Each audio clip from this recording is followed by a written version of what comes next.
You ever wonder how you are gassed out and about to pass out as soon as you start your workout? Now, for beginners, yeah, you gotta take your time and get used to doing what you're doing. All right. But a lot of people think it's their cardio that needs more work. Yes, your cardio needs more work. Everybody does. Anybody can use more cardio unless you're just overdoing it already, right? And that's not the vast majority of people, right? But it's not your cardio most likely. It is your breathing. All right. Your breathing and your bracing. When you're working out, your body, your muscles, every part of your body needs oxygen, right? So when you're lifting, when you're lifting and your breathing pattern doesn't match your reps, your breathing is going to give out before your muscles do. Well, it's kind of the same because your muscles do have every part of your body needs oxygen, all right? So what I'm trying to say is this: breathing, bracing, um, what it does, what happens when you hold your breath. When you hold your breath, like I say, you're keeping your body from getting the oxygen it needs. When you're breathing off pattern, your lifts and your reps and your breathing doesn't match. So you're gonna be off beat. It's kind of like somebody who's rapping on a song and they sound the wackest rapper is gonna be mostly because he's off beat. Other reasons, but that's the main thing, right? He has no flow. You have to have a flow. All right. So what I'm trying to tell you in this video is, all right, also the rigidness of your body, right? Um, you don't want to be loosey goosey, especially if you're lifting some very heavy weight. You want to tighten up. And that is not just you squeezing your muscles and doing whatever and getting into your form. No, that's that in combination of your breathing and brace. That's bracing, and your breathing is the other half of it. So take a deep breath, hold it, and let it out on the way back up. Like let's say I'm doing a squat. I hold it,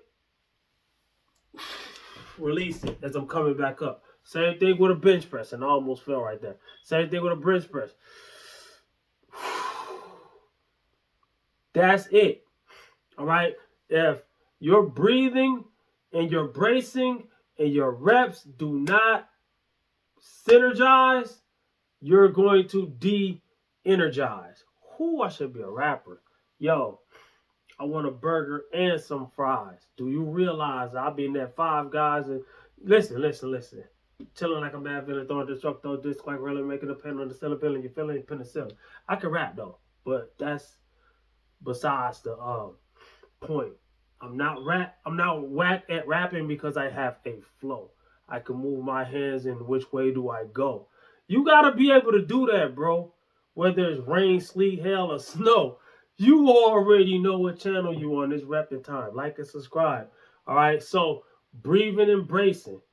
Alright, if you're a beginner, I always tell people to start light on the weights. Don't go heavy. If you're a person who lifts heavy, and you feel like you need to practice your breathing and bracing, lighten the weight a little bit. Whenever you're trying to do something new, lighten the weight. Anytime, I don't care if you've been lifting for years. If you are trying to change something up or improve something, lighten the weight. Don't go in there with the same weight you go in there and you do use all the time, all right? Or if you have been doing something like, let's say you ain't done dumbbell press in a long time. Okay, you might have been doing barbell bench press and you might be doing some heavy weight. But if you ain't done this, even though it's still a bench press, don't go heavy. Finding your groove is very important. Very important. It's the most important thing. You got to find out where you are and gradually improve from there. All right? And breathing and bracing to get the concept of it while lifting. Everybody, you've been breathing your whole life, right? I know how to breathe. But to combine it with lifting weights is not as easy as walking, chewing bubble gum at the same time. All right? Yeah, I know some people can't do that. You know what I'm saying? But walking, a lot of people can do more than that. A lot of people be on a treadmill reading books. I'm like, I don't want to do that. I ain't never tried it. I can't say whether I will like it or can I do it or not. I don't see the point. All right. So don't read a book while on a treadmill, even though I see a lot of people doing it. I'm not a follower like that, bro. Says whoever listening, learning, whatever floats your boat. Hey, if you like it, that's for you. Then if I don't like it, that's not for me. All right. We could be different, right? So a lot of people, I don't hear nothing you say because you don't like one thing that I like. No, stop. Because then you inhibit you put a roadblock in your learning when you do that. All right. I just said you can do it. I ain't doing it. All right. I'm good. But you do need to learn how to control your breathing. If you have been wore out during your workouts, a lot of people don't even know they be holding their breath while they're working out. And when you holding your breath, every part of your body needs oxygen. It's not just to your lungs. Every part of your body needs oxygen. So when you're holding your breath, you're momentarily taking the oxygen, you're using it up, you're taking the oxygen out of your body. So of course you're going to be gassed out. Of course you feel like you're about to pass out. And there's other reasons why people can't breathe right. It ain't just they don't know how to breathe right. It's the fact that me, myself, I was born with asthma and I still outperform most people. Because I learned early on how to get around that. You know what I'm saying? I learned early on how to stop having as much asthma attacks. I'm not giving medical advice on this channel though. You know, so I'm just telling you what I do. All right. So you talk to your doctor or some kind of specialist or something like that. You know what I'm saying? So even when I'm about to do a squat, right? So before I'm about to lift some weight, whether I'm doing heavy weight or whether I'm doing reps with lighter weight, right? Deep breath, go down, kind of hold it, right? Go down and release it. Same thing with a bench press. It's like making a balloon, right? I know air goes into your lungs, right? So, but you got the balsamic maneuver where you breathe into your belly and then hold it. Hold it as somebody's about to punch you in the stomach. You see how hard that is? When I'm breathing out, it's even harder. I wouldn't dare punch myself like this in the stomach while I'm breathing in. I ain't telling you whether you should try it or not, but it's a big difference. Your body changes as you breathe. And I'm taking this jacket off because I'm hot. I didn't want to take this jacket off. I just ate. I don't know if I got a full belly. A little bit. I'm good.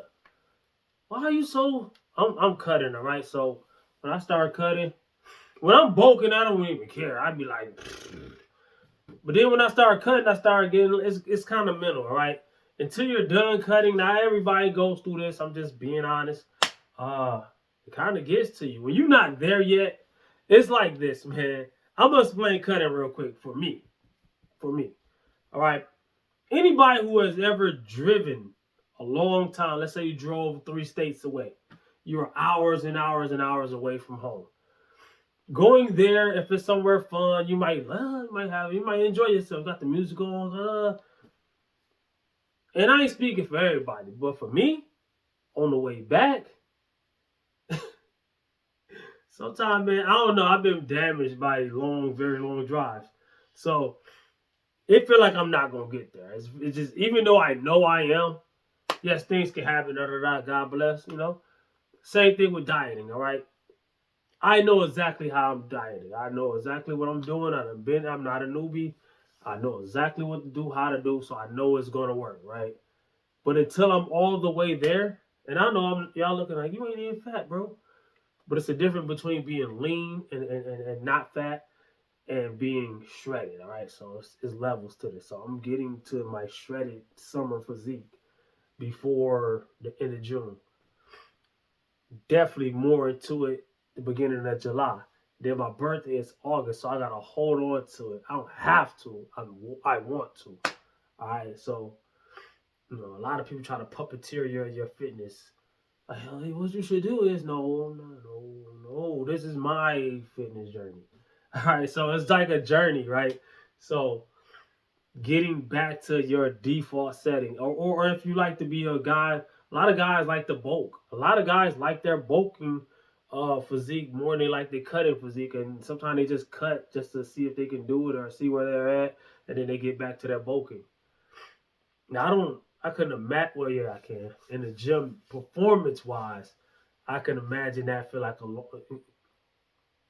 and a few amount of people say that bulking is harder than cutting. I can't eat that much food. You know what I'm saying? At the end of the day, I tell people all the time, man, you don't have to get overweight to lift weights. Right? Now, yes, if okay, I'm 172 right now. I'm cutting down to my mid 160s. All right. I might even get stage ready and get down to my early 160s. All right. So my point is this. If I was to gain 30 pounds, 28 pounds, or whatever, and get up to 200 pounds even, or even beyond that, my gym performance, when it comes to, depends on what we're talking about. My gym performance, when it comes to how many pull ups I can do, might go down. My gym performance, or how much weight I can lift, is going to go up. It's going to skyrocket, even though I'm still natty. Mass moves mass, all right? And calories are energy, right? So if I was in that much of a caloric surplus, and how do you know this, Reppin? Like I said, I've been doing this, all right? I've done it. I've done everything I be talking about, I've done it, all right? I'm not a newbie. I'm not guessing. I'm not in the learning stage. We always learning.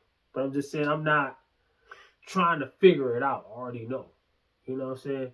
If I learn another thing on the way, then that's cool. It's just like driving a car. You already know how to drive a car if you've been driving a car. But there's always something that you can learn, a new way to wherever you're going, a new traffic changes, construction on the road, things change. Things do change. The car you drive, you got another car.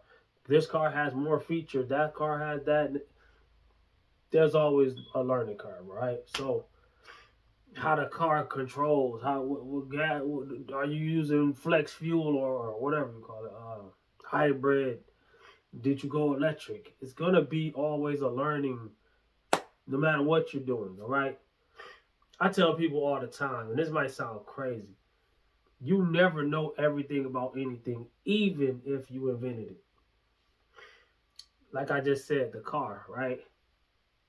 Whoever invented the car, Henry Ford, I don't know who, the Mercedes Benz dude, or I don't know who invented the car hundreds and hundreds of years ago, right? If that person was to see the cars that we got now, even the low models, even the Honda Civic, I ain't even talking about the Lamborghini, I'm talking about the Honda Civic, mind would be blown. Wow, this has, even if you took away all the extra stuff that we got today, if you take him to the 90s or the 80s or the 60s, the 50s maybe even, he see a radio in the car, he gonna be like, oh my gosh, y'all got music in this joint. I need like brakes with the, oh my gosh. So even if you invent it, there's always things that can be added. All right. And when you get into this fitness journey, a lot of people, especially when you try something new, a new technique or whatever, people gonna be like, "Are you doing that? That's crazy." Expect that, because think about any invention. Like I said, before it was invented, before people flew through the sky, the Wright brothers and all that. You know how many people was calling them crazy? Like, come on, man, cray. You gonna fly through the sky until it happens? Think about the dude, I think it's Alexander Graham Bell or whatever, invented the telephone. They must have really thought something was wrong when he said, "Hey, I want to invent something. I want to be able to talk to somebody that ain't even here. Y'all probably looking at it like, okay, I'm using a phone right now to record this video, right? That's crazy. He would have never imagined that it was a camera on the phone and that you can connect to something called the internet and talk to the world, even though I'm talking to maybe 15 people. I don't get that many views. Like if you one of them people, man. So what I'm trying to say is this. he wouldn't imagine, because even back then they had the rotary phones. I don't know what came before that. And I ain't talking about Morse code or whatever we used to put notes on pigeons or nothing like that. I'm talking about the phone. When phones was invented, there was no buttons. There was no wireless. There was no charging port. There was no. Even when I was young, phones weren't like this.